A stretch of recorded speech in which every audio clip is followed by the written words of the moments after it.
The Lord be with you. And with your spirit. A reading from the Holy Gospel according to Matthew. Glory to you, O Lord. Jesus went around to all the towns and villages, teaching in their synagogues, proclaiming the gospel of the kingdom, and curing every disease and illness. At the sight of the crowds, his heart was moved with pity for them, because they were troubled and abandoned like sheep without a shepherd. Then he said to his disciples, "The harvest is abundant, but the laborers are few. So ask the master of the harvest to send more laborers for his harvest." Then he summoned his 12 disciples and gave them authority over unclean spirits to drive them out and to cure every disease and every illness. Jesus sent out these 12 after instructing them thus: "Go to the lost sheep of the house of Israel, and as you go, make this proclamation: the kingdom of heaven is at hand. Cure the sick, raise the dead, cleanse lepers, drive out demons. Without cost you have received, without cost you are to give." The Gospel of the Lord. Praise to you, Lord Jesus Christ. Go out to the lost sheep of Israel.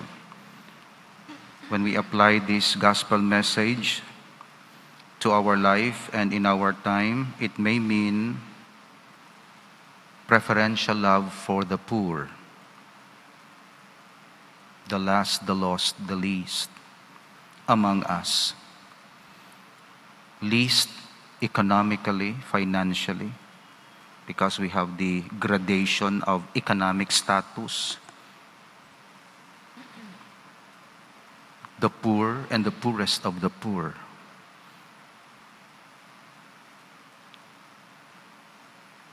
Last, socially, meaning the marginalized, those who don't have voice in decision-making in the community, those who are ostracized, perhaps because of their crime, prisoners, and because of disease, contagious disease. Last, socially, on the social ladder. Lost, morally, sinners. Those who find themselves in difficult situations to come out of sin, of their sinfulness, of their irregular relationship, of their illicit dealings, through no fault of their own or at their fault, we don't know. But they remain in sin, either because it's their decision to remain, or either because they are just victims of the sins of other people, either individually, because her partner is already married. Even if she desires to marry in the church, she cannot do it because she's just a victim, so to say. Or the sins of the community, because the system is already like that. And we have fake news and sinful structures. So the lost, the last, the lost, the least. And this is what we call the preferential love for the poor in a sense, economically, the least, poor, socially, marginalized, okay. No power at all, just like subservient to those who are in power, just like pawns for those who make profit over them, and for the lost, the sinners. If you are not the last, nor the least among the community, I know you are also lost, and therefore you need a Savior. Some people may be last, but not lost. Rather may be least, but not the last. It's a pity if you are the last, the lost, and the least. That's why the church has a preferential love for these people. Not to pose contradiction, to place the rich against the poor, but everybody in the fold, sheepfold of Christ, but special love for those who are sick, like your children. So some of your children are healthy, the one is sick. You all love them, but you have this preferential love and attention given to those who are sick. And this is what we call the church of the poor. It's not to ostracize. It's not to excommunicate the rich, but to invite the rich into the fold, but with special preference for the poor. Not really to make the poor make decision, but sometimes they are the object of love. And they are being empowered. Once empowered, then they become active participants of the mission of the church. So that's it. Synod. Hambal natin sa synod, ang theme again is communion, participation, mission. Communion because it's the relational aspect of synodality. Participation because it is the functional aspect. Each one participates in the mission of the church, some as priest, some as bishop, lay, religious. Participation, functional. And then mission is refers to the activities outside the church. So the church does not exist for herself. The church exists for the world. That's why the church is missionary in nature. It's not a club. It's not a barkadahan system. It's work. We maintain our communion relationship. We do our function well, participation. For whom? For us? No. For those who are least lost. Mission. That's the meaning of the theme, communion, participation, mission. May mga asosasyon, kag mga simbahan, nga wala ga misyon, ga communion lang. So sila man lang da. Wala man ga feeding, wala man ga wala man ga social apostolate. Tipon-tipon, kaon-kaon, meeting-meeting, amo na siya. So amo nang image doon di maayo. Kay nag-exist lang sila sa ila barkada. Halimbawa, example ko lang hindi diri youth ministry. Tapos nag-exist ka lang imuya kay mabarkada, kamuya kay kagistoryahan, wala ko muya ga misyon. So nahimo mo yung youth ministry nga barkada. Kamu lang yan nag-enjoy. Lagaw ka mo to, kadto ka mo diri, muna, lisensya ka sa balay mo, diri ka makadto, pero ti ka mo malang ga barkadahanay. May opportunity to serve, wala man ga serve. Okay, example ko lang na. Gamo man kita sina, kami nga pari, gamo man na amon man lang parokya, kita man bayad na sila yan na. Pero no, ginapabalik kita sa missionary spirit sang simbahan. Meaning you exist for others. Muna example naton.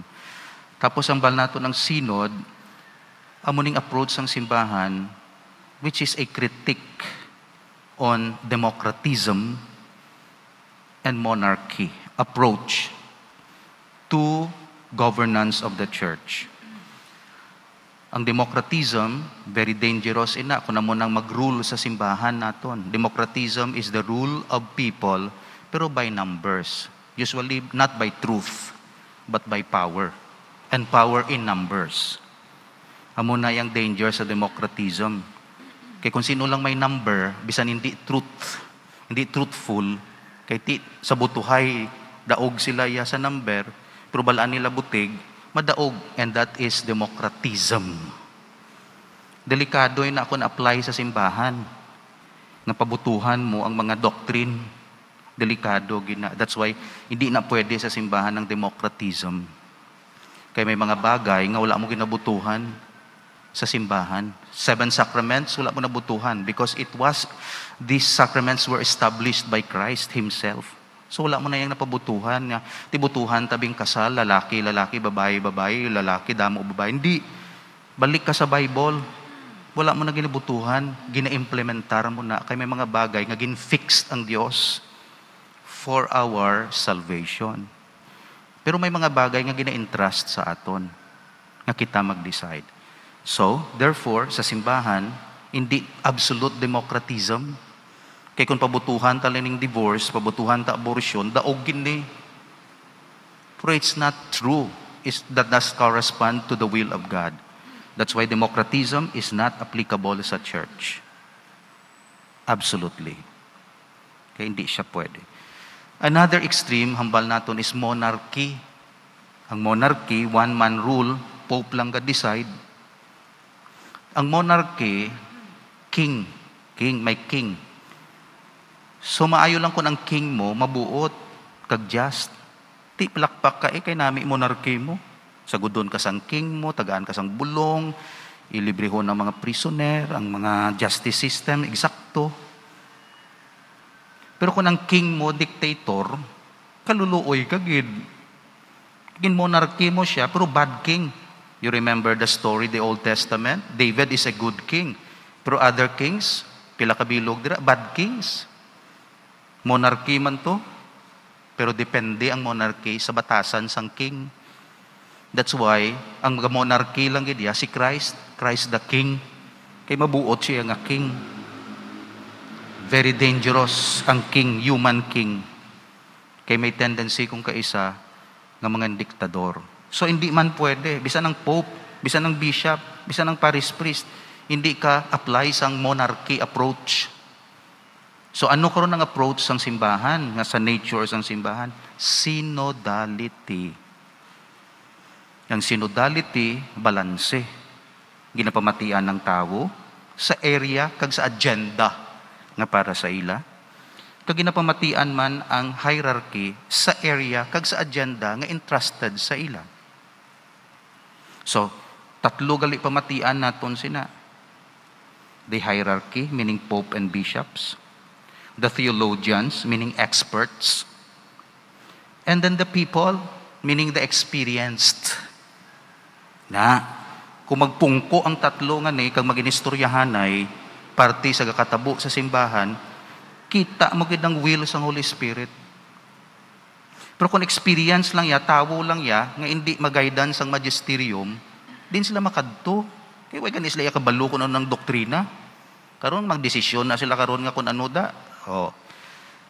Ang hierarchy man ya, kung hindi sila experts, kaya may mga ara sa hierarchy nga hindi experts, wala sa mga doctor in theology, hindi sila experts, may authority lang sila. Kinanglan niya theologians, kinanglan niya mga experts nagtuon na nungod sa theology, na nungod sa Diyos. So pangkuton nilang theologians.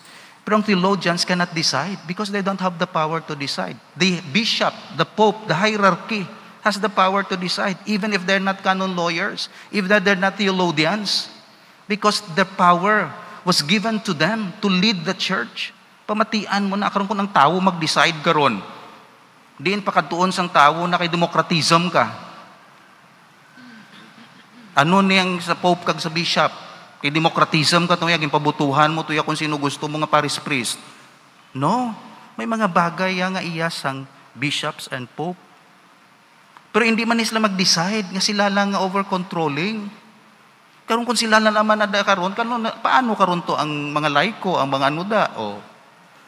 Theologians amuman, hindi na pagdiktahan ang mga obispo. Kay theologians, ano lang na, authority lang, mind, intellect. Pero wala sila yasang power to assign. Kasi ano ka eksperto nga theologians, kag master mong Bible, master mo canon law, master mong philosophy, master mo, kung hindi ka obispo, wala ka power to assign, to designate. Kaya ang power to assign kung sino nga pari, kung sino, is only from the bishop. So 3, ako niya nakita, 3, ang synodality. Balanse. Inatanaw guro ni Pope Francis, kaya kung isa nagatipyok lang sa Bishop and Pope lang ang desisyon. Sila lang yung decide. Hambal ni Pope Francis siguro. Matian taman ng tao. The last, the lost, the least. Pamatian taman. Pero ang the last, the lost, the least, tungkol hindi sila experts, ano na siya, ang desisyon nila, ang ilang mga butuhay, dira ako nanuda, maagi na sa theologians na aton, matudlo ng theologians, hindi na eksakto, bala, amo nang eksakto mo na. And then, tatlo sini, may synodality. Democratism, tao ang naga-prevail. Number. Monarchy, either theologian or positions, people in positions of power. Synodality, pamatiay. Kagang protagonist, is not the people, is not the Pope, is not the theologian, but the Holy Spirit. The Holy Spirit. That's why, discern to ang gusto sa Holy Spirit sa tao, sa theologians, kaya the same Spirit nga inspire sa aton mo. Kag mga muyo, Pope, bishops, Holy Spirit man. Butang naton sa parokya. Ako, pastoral council, mga experts naton. And then people. Kundi ka nami, kuna muna. So that's the synodality. Pero may danger, ina. Ang danger mo na, kung i-open sang eksakto sa people, hindi na niyo magpati sa hierarchy. Nyati, amo itong nagdaog, amo itong gusto namon. Tingnan na, nagdemokratism ka. Dagdaog to ang abortion. Gusto namon na i-legalize abortion. Gusto namon to i-legalize divorce. Nagdaog to. Kaya manugbuto mo mga divorce. Kaya mga abortion, ano da. Kung di nagdaog to, kaya tida. Theologians nagsiling, hindi na pwede. Kaya balan mo ang commandments ng Diyos. Muniho. Balan si Hunta. I think it's not the will of God. Pero balaan ang pulso. Na. On the other hand, pwede man maghalin sa tao. Malya, gusto namon iproklamar si Blessed Virgin Mary nga Immaculate Conception. Halin na sa tao mo. Sensus fidelium na. Batyagan sang tao pagka-importante sang Immaculada Conception. Ginkonsulta na, ginkonsulta obispo, ginkonsulta theologian, sa numatyag nyo sini, gintipon, ginproclaim, Immaculate Conception. Sensus fidelium. Pero sensus fidelium is not consensus nga democratism. Sensus fidelium is the discernment of the Spirit. That's why ma-pray kung magkonsulta, ma-pray ang tao, ma-pray ang theologians, ma-pray ang sa hierarchy, para isa lang ka Spirit, kag magwa ang leadings of the Spirit. That is the spirit of synodality. Paano natin implementar sa parokya? Ginapanumdum ko pa. So may konsultasyon sa tao, representative lang. Konsultahon tang experts naton, mga experts ta sa statistics, kag sa mga surveys, ma-interpret na. And then ako, of course, bilang kura paroko, nga under sa authorities ang bishop, kung ano dira ma-desisyon natin. Pero amo ina. So, wala na kita problema sa theologians, damo na libro na sulat nila na balanda na kung anong nila gusto. Sa hierarchy, damo na mga encyclicals na ang kulang na lang naton sa tao. Patyagon ta kung anong gusto sang tao. And then, tipunon ini, pinuhon ini. Kung magwa ang leading of the Spirit. That is synodality, not democratism in terms of governance and implementation of pastoral program, not monarchy, but synodality, journeying together, the people and their experiences, the theologians and their expertise, and then the hierarchy, popes and bishops, in their responsibility and power to lead the people because God entrusted to them His flock. Tagwala sang lost sheep, hambalya, nga matabo sa simbahan, kay pangitaon, kag pamatian sang simbahan. Kabay matuman ini, hindi man ni perfect, pero makamove forward kita sa approach sang church, which is synodality. Because by nature, church is synod, journeying together. And the protagonist is God in His Holy Spirit. Amen. Please stand.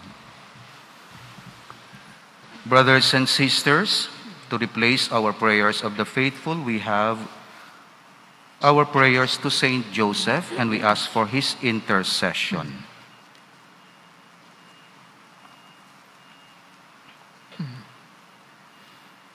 We venerate you as the gentle head of the Holy Family, Saint Joseph.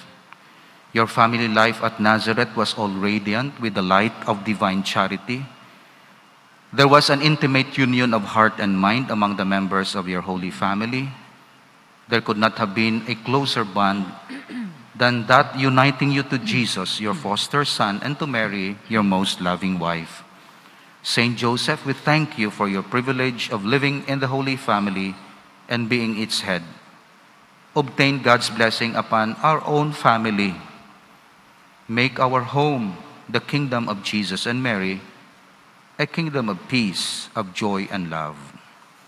Lord, have mercy. Lord, have mercy. Christ, have mercy. Christ, have mercy. Lord, have mercy. Lord, have mercy. God the Father of heaven, Have mercy on us. God the Son, Redeemer of the world, Have mercy on us. God the Holy Ghost, Have mercy on us. Holy Trinity, one God, Have mercy on us. Holy Mary, Pray for us. Saint Joseph, Pray for us. illustrious Scion of David, Pray for us. light of patriarchs, Pray for us. spouse of the Mother of God, Pray for us. chaste guardian of the Virgin, Pray for us. foster father of the Son of God, Pray for us. watchful defender of Christ, Pray for us. head of the Holy Family, Pray for us. Joseph most just, Pray for us. Joseph most chaste, Pray for us. Joseph most prudent, Pray for us. Joseph most valiant, Pray for us. Joseph most obedient, Pray for us. Joseph most faithful,